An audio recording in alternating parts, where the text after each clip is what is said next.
प्यारे बच्चों नमस्कार। इस वीडियो में हम कर्मवाच्य को देखेंगे। कर्तृवाच्य को हमने पहले की वीडियो में देखा था।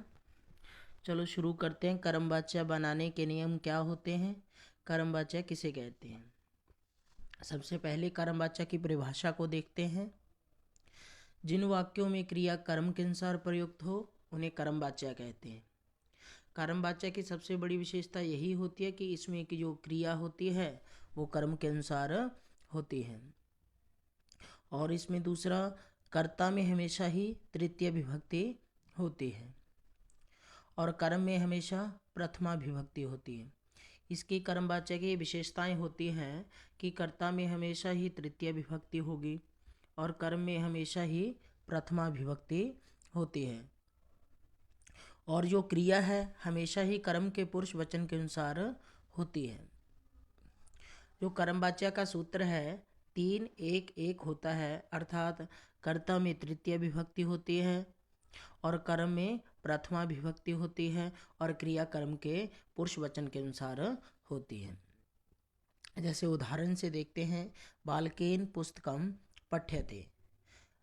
बालकेन, यहाँ बालक शब्द में तृतीय विभक्ति है और जो कर्म है पुस्तकम, इसमें प्रथमा विभक्ति है और इसी के अनुसार क्रिया पठ्यते आती है।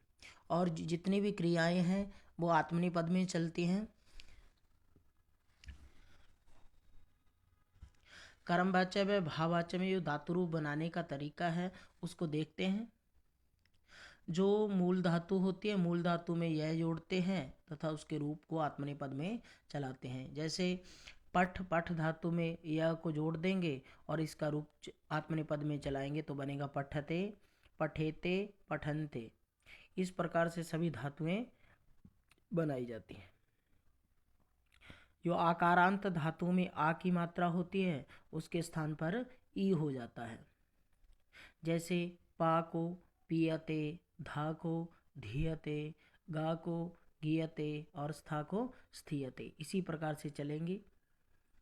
और जो रीकारांत धातु में री को री हो जाता है। जैसे क्री धातु है, क्री को बनेगा क्रियते, हरि को हरियते, मृ को मृयते। इस प्रकार से हम कर सकते हैं इनको। कुछ विशेष धातुएं होती हैं जिसमें संप्रसारण कार्य होता है, अर्थात या को ई हो जाता है और वा को ऊ हो जाता है और री को रा, सॉरी रा को री हो जाता है। जैसे धातुओं को देखते हैं। यह धातु है यज्ञ करने के अर्थ में, यो यह है, इसको ई हो जाएगा तो ये रूप बनेगा इज्जते बनेगा। और बच धातु का अर्थ होता है वांछना, वह है, इसको ऊ हो जाएगा तो जो आत्मनेपद में धातु बनेगी उच्यते।